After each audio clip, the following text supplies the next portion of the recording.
Welcome to the Council of Europe in Strasbourg for this new edition of the interview on France 24.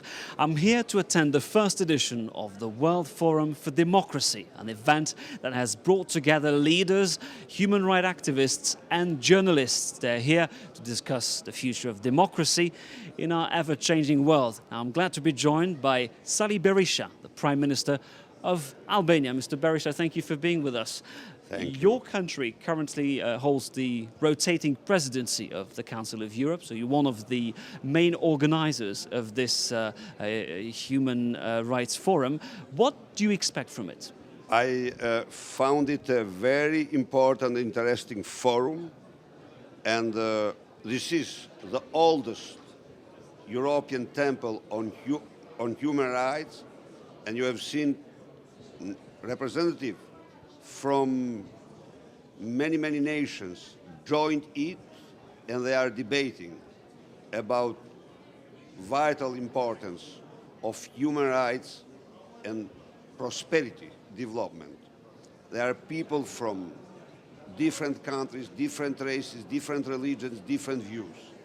I think it's up to the very core of permanent agenda of this institution.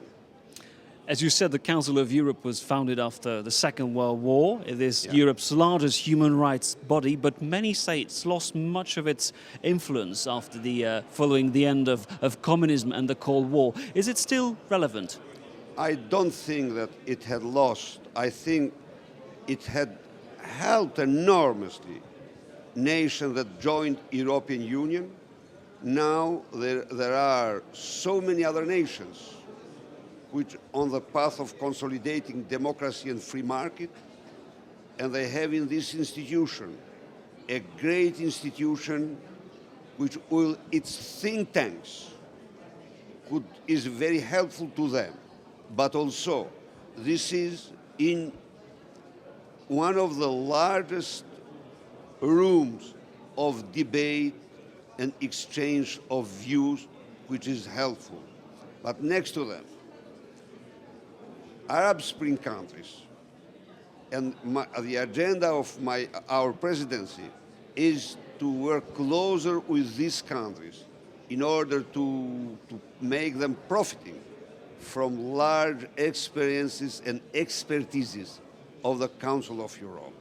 So its role, it's still crucial, and one thing is sure: human rights, markets, and freedoms, as long as there is a reversibility of the choices, are always to be protected, are always to be consolidated, are always to be developed. Russia is the largest member here at the Council of Europe. Some say that the problem with Russia is that it's not interested in human rights. We've seen it with Pussy Riots, they say. Has Russia become a problem for the credibility of this institution? Definitely it has some serious problems, but still a vivid debate is about all these matters. And I think the dialogue and debate are helpful and important. Russia is here and is a very important member, but also it faces here a reality which in a way or in another will positively influence it. Sali Berisha, as Prime Minister of Albania, are you yourself happy about the state of democracy in your country? I believe the democracy is to be consolidated, but what it is very important, democracy is also to be learned, If you look at my country, it faced 2 years long a boycott from the opposition with no legal reason. But now opposition is working in parliament, and we managed to complete some very important reforms.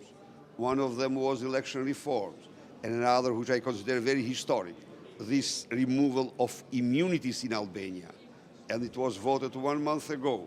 So There are Immunity of MPs and judges. MPs, judges, and all. There is no more immunity as regard to corruption and common crime in my country, which definitely will have a very positive effect in the strengthening of rule of law. So, democracy is progressing in my country, is consolidating in my country, but also it has a lot to go ahead, to proceed. Now, leading NGOs and the European Union are saying there's still a lot to do to tackle corruption and organized crime. Who is responsible for this bad reputation? Look, let's take organized crime. Albania tackled, dismantled more than 206 criminal groups and organizations. It apprehended and put to justice more than 1,000 members of and bosses of these criminal organizations. If you look at my country, when I came in power, there have been 1,800 prisoners, and now there are around 5,000.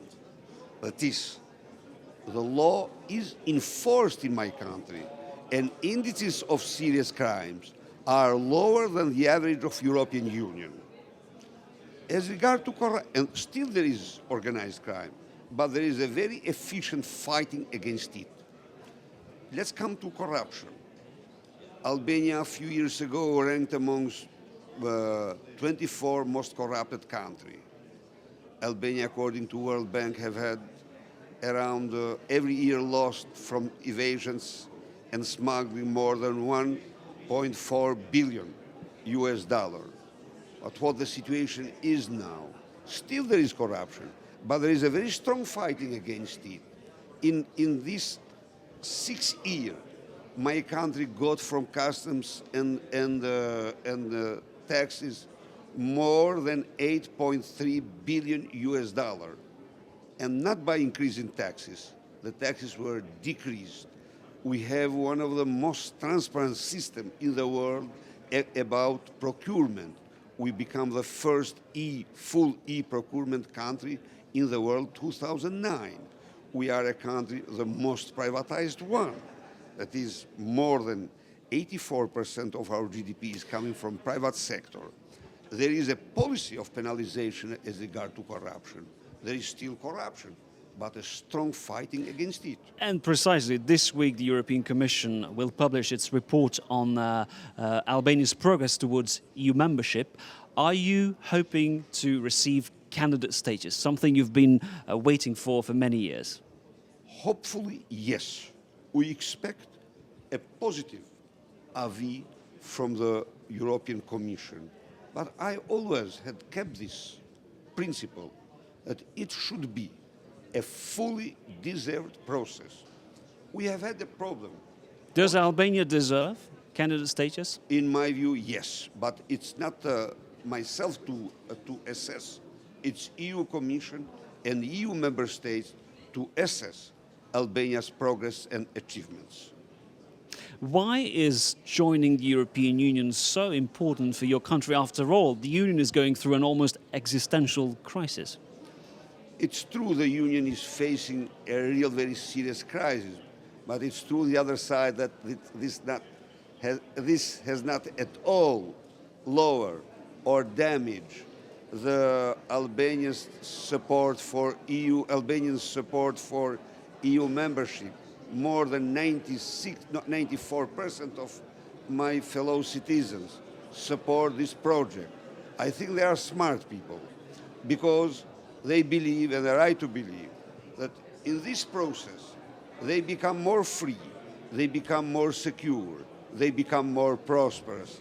That's why the government is obliged to do its best to work upon this project. Several polls have indicated that Europeans suffer from so-called enlargement fatigue, probably partly because of the crisis. Do you still feel welcome? Definitely there is not a warmth about enlargement, but still doors are open.